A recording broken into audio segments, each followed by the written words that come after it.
Welcome to Just Relationships, the show that offers you concrete ways to make your relationships better.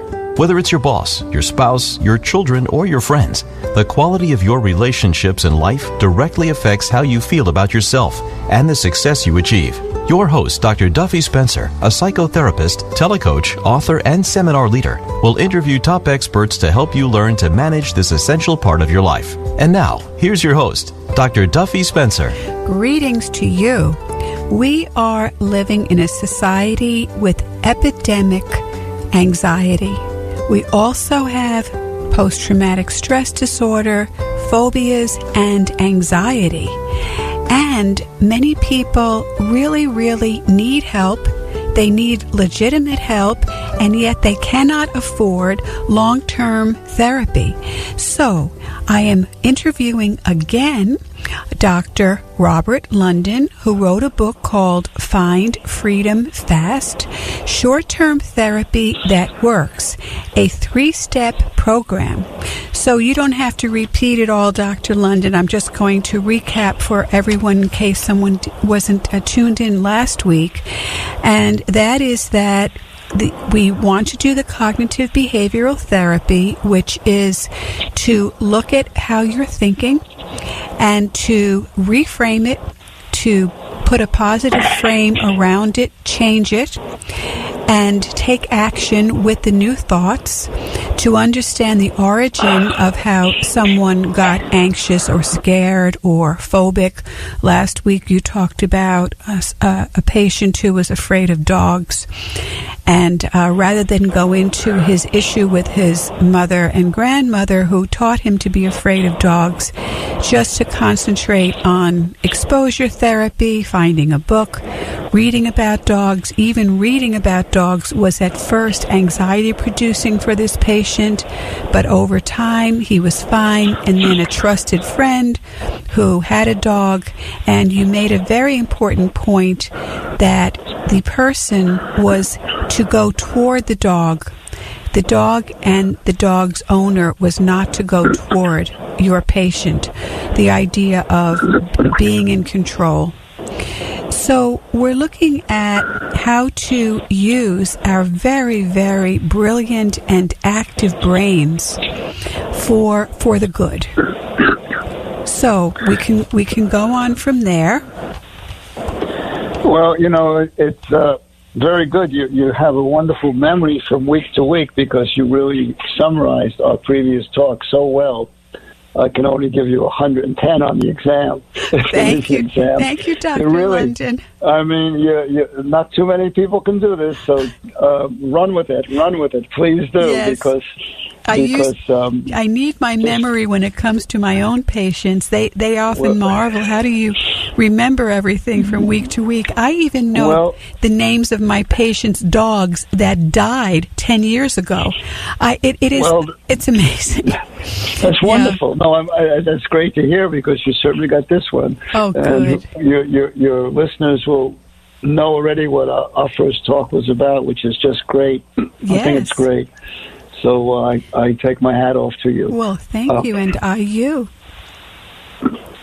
So we were looking. Talk about go ahead. Go ahead. No, when you talk about, there's so many cases that come to mind about anxiety, which is so epidemic across the country. Something like 40 million people may be suffering at any given time of some anxiety problem, whether it's generalized anxiety, GAD, or the anxiety and panic attacks, or the anxiety generated just in life in general. I think life in general can generate a lot of problems.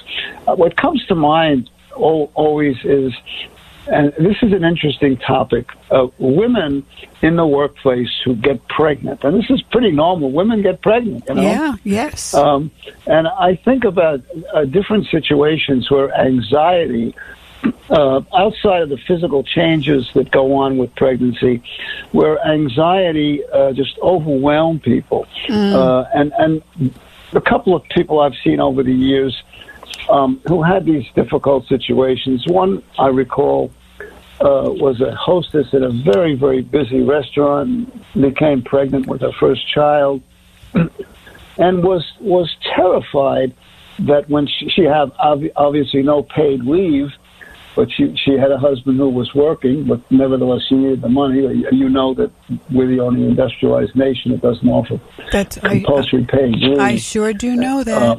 As a rule, so That's kind of, right. I don't want to digress on that, but it's a harsh thought. It is.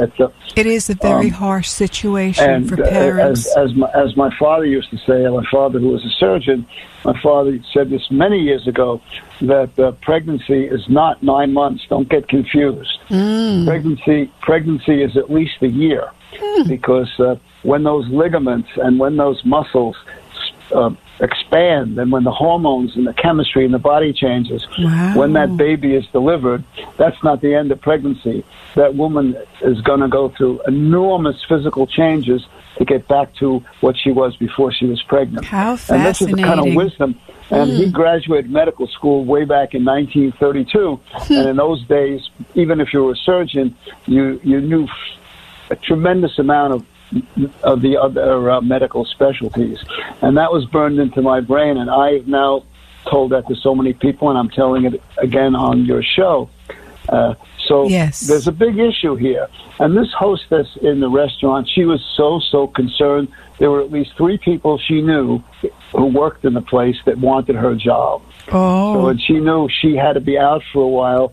And she was advised by her obstetrician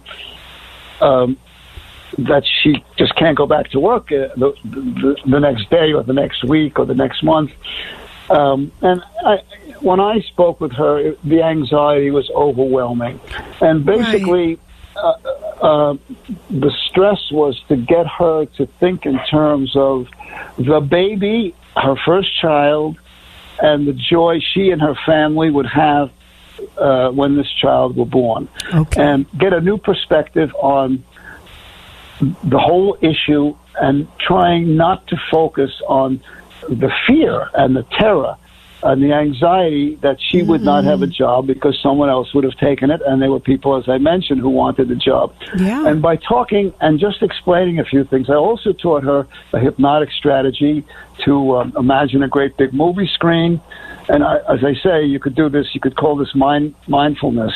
I'm calling it hypnosis, because that hypnosis has been around for 200 years and well documented. So I like to stick with the word, although it has a magic a definition, but it's not magic at all. It's really focused concentration, just like mindfulness or meditation or when you take a yoga class. But I won't get into that. But I do talk about. Excellent point, Dr. London. Yeah, I talk about that in the book. We don't have different parts of our brain for transcendental meditation, for yoga, for hypnosis, for mindfulness, for relaxation. It's just different ceremonies that bring out the same kind of relaxation that's coupled oftentimes with deep, easy breathing and focusing on something pleasant. I like the movie screen concept. But this lady got the relaxation, which also helped with the pregnancy, and I told her that when she delivered, she could use some of these techniques, which was an aside. And she actually started to improve. Interestingly enough, with no connection to me whatsoever, she and her husband go out to dinner, and they're in another restaurant nearby where she worked, a more sophisticated place, and someone who works the place, who owns the place, comes over to her and says, by the way, when you want to go back to work, would you like to come here? We've heard about how good you are. We'd love to employ you. And she took the job. And I should say, this is totally outside of psychotherapy or talk therapy or cognitive behavior therapy, but it's good fortune. And she was relaxed and focused enough to say, good. I guess the end result was better pay, better hours, and obviously as a new mother, she could spend more time with the child, and she could come back. The way it worked out was she could come back when she was ready, which is a pretty nice way.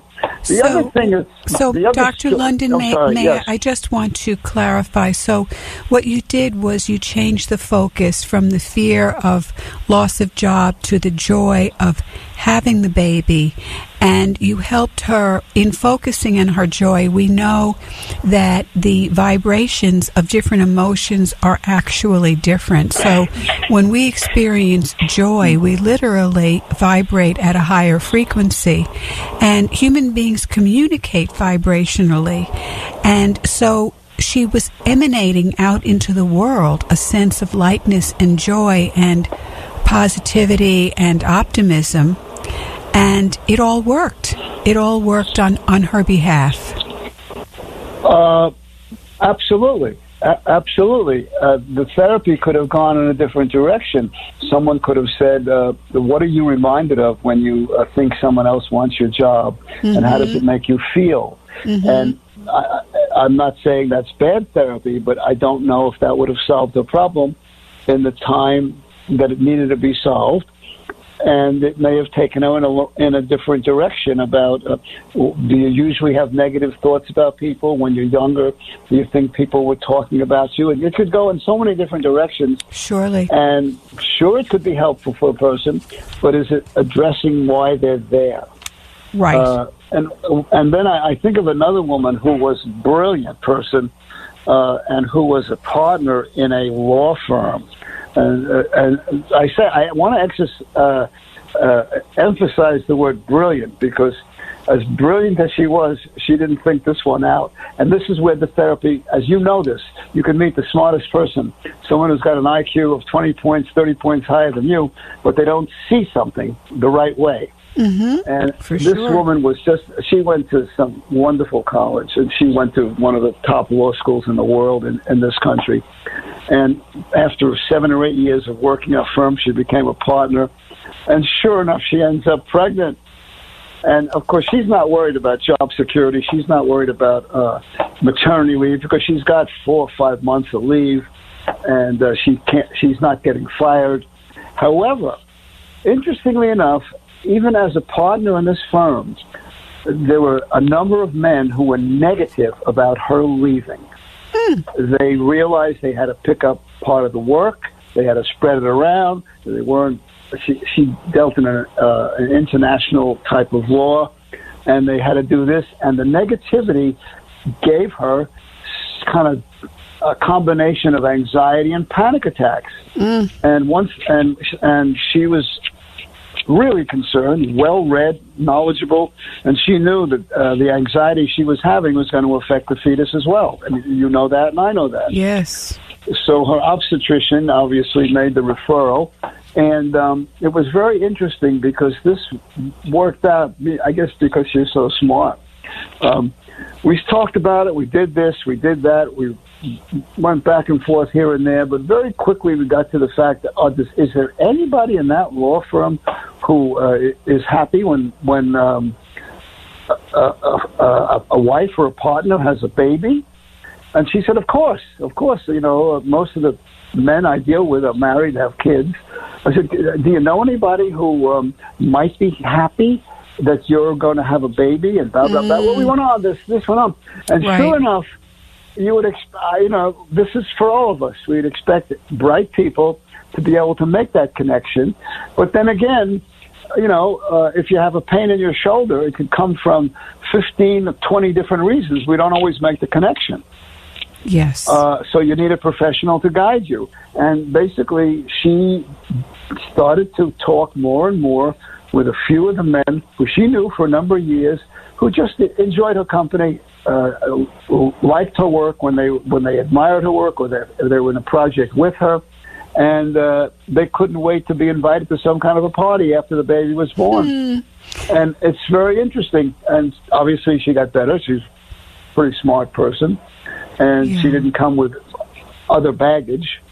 And these are examples of how something short-term can be used to get someone to get out of a state that's really upsetting them and not helping them physically. So you really helped your patient not do this either-or black and white thing by asking the exception to the rule. Do you know anyone who might be happy you're having a baby? Well, yeah, sure, I do. So you kind of got her out of a box, if you will. And you know, it's a tremendous physical change when you're pregnant, especially for the first child. Yes. But it's also even though you have the experience when you have the second or third child, you still go through some changes, and the changes are very much besides physical. Obviously, they're great. and it's just magic in terms of what happens to a person's body and how it comes back to normal. Yes. But also mentally, the changes are there because the brain and the body are connected. It's not just a separate set of entities. So. So Dr. London, we only have a few minutes left, and I want to get to the post-traumatic stress disorder. And do you talk in your book about using a split screen technique? So do you use a split screen technique when it comes to treating post-traumatic stress disorder? Are you saying screen techniques? Yes, the split screen that you write about. Yeah. I like very much the split screen. Yes. I think it helps people tremendously. Some people call it prolonged exposure therapy. Mm-hmm. It's part of the whole cognitive model, besides talking with someone in some kind of a non-threatening hierarchy. Remember, almost all my work with PTSD, post-traumatic stress disorder, is in the civilian population. Right. And part of what I believe, and I'm not so sure how well this is accepted today, but part of what I believe is there's a real sub-threshold PTSD, because as you know, the brain processed the event, and we've diagnosed PTSD from something that's life-threatening, a man-made disaster, a natural disaster, torture, incarceration, of course, war, where you see and hear terrible things. But in civilian life, there's a lot of PTSD that's not diagnosed, from bankruptcy, loss of a job, divorce, even in children who suddenly move, not all children, from one school to another, or the kids who end up being in 5 different schools for a variety of reasons about the parents having to move. And it's how the brain processes. The brain processes the loss of your identity, not always just the enormity of the trauma. Obviously, the enormous trauma does do this. I've seen a lot of those people who are just diagnosed with anxiety or some mood disorder when they've really had a basic post-traumatic stress disorder. With a series of small T's that are more cumulative, would you say, Dr. London? Yeah, I developmental trauma instead of shock trauma? Yeah.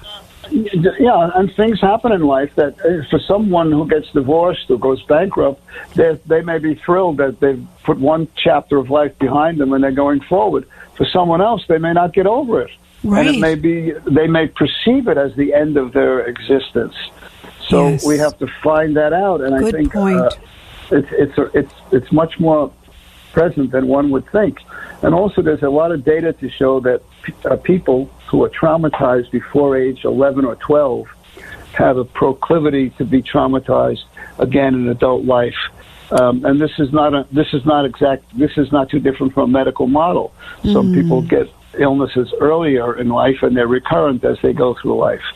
But there is data to show that early PTSD can account for later PTSD as well. So does that mean that they're more vulnerable to any future trauma, or that they get triggered very easily for anything that somebody else might not think is traumatic? I think they're more vulnerable, and I think that some very good data over the last 5 or 6 or 7 years has shown that. So I think that's always important to know. Right. And there are vulnerabilities.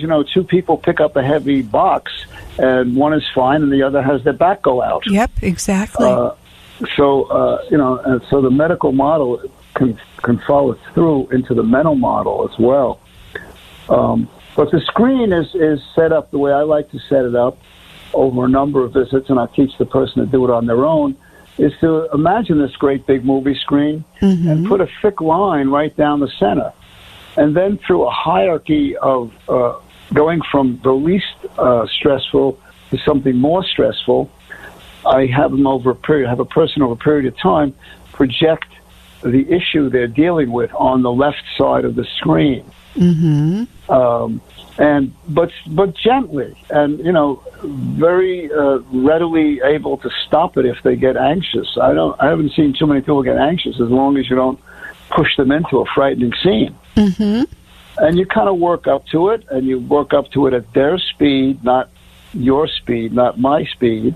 So And on the you left link- side of the screen, do you get them to just state the issue or remember a memory of when they first had a problem? Is it a visual? No, I get them to try and see things that were occurring before they ever had the stress, before any event ever occurred. I see. So so that's pretty neutral. Yeah. And then you move rather slowly into what caused whatever, and you stop at any given time. But I also quickly have people shift to the right side of the screen, which is blank, and let them float into any pleasant scene they would like. Wow. And then I link the stressful left side with the pleasant right side.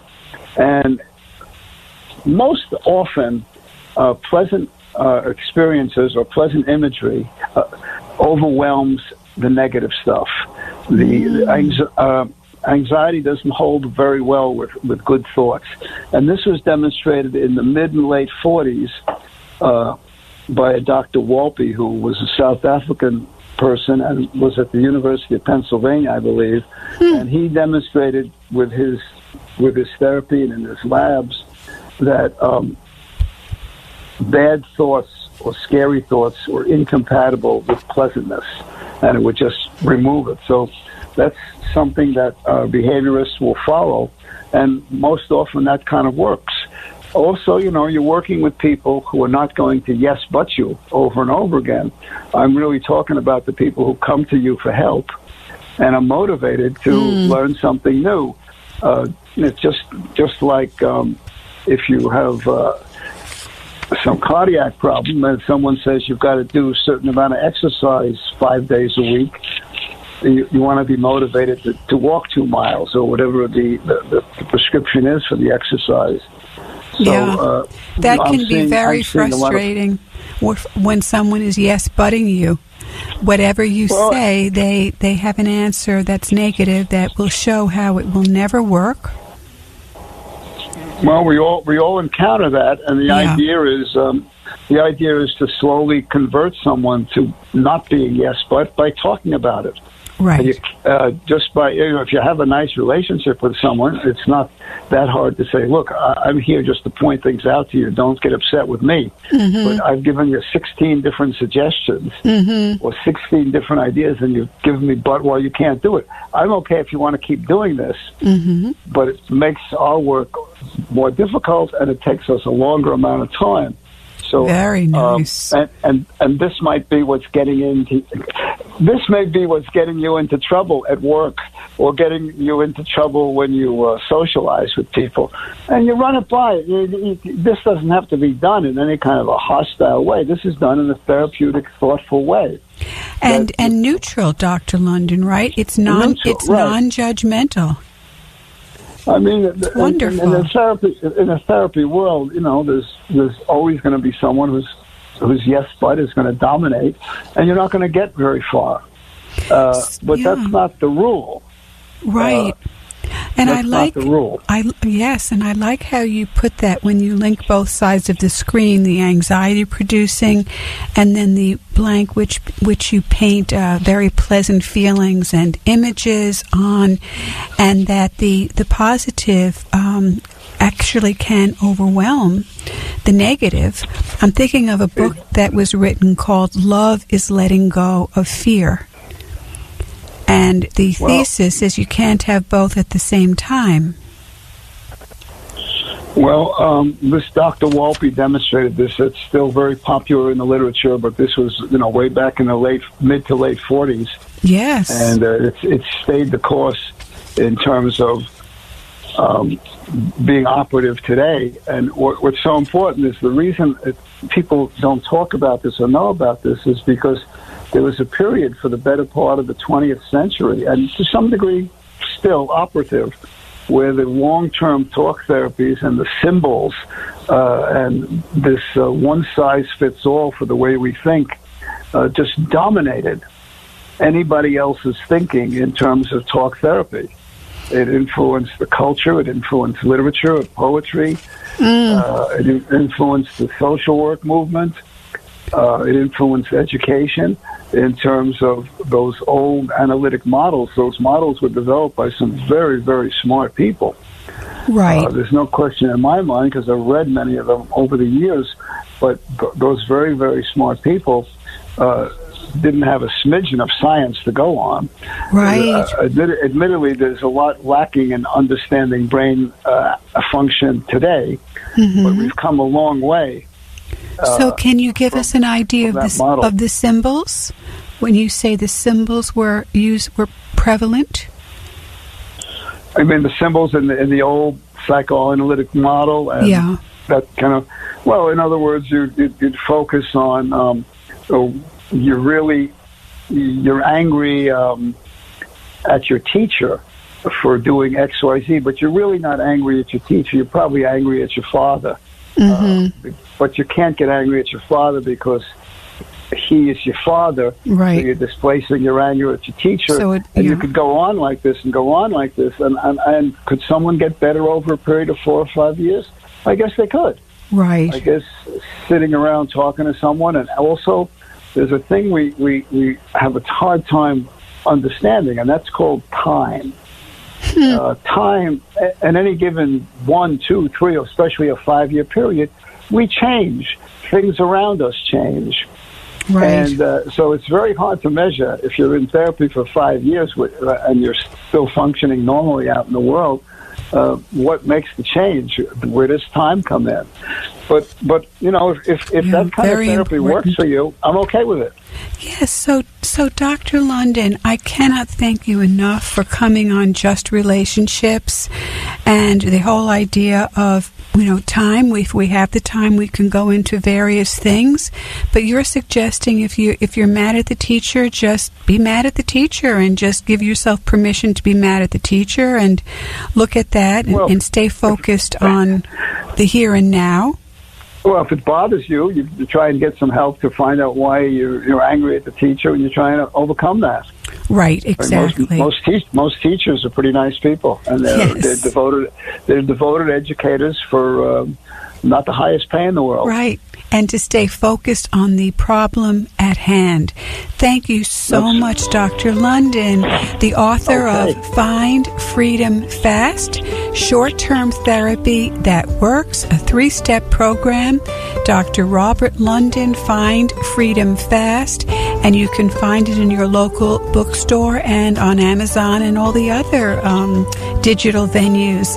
Okay, and this is Dr. Duffy Spencer saying goodbye for now and wishing you great relationships.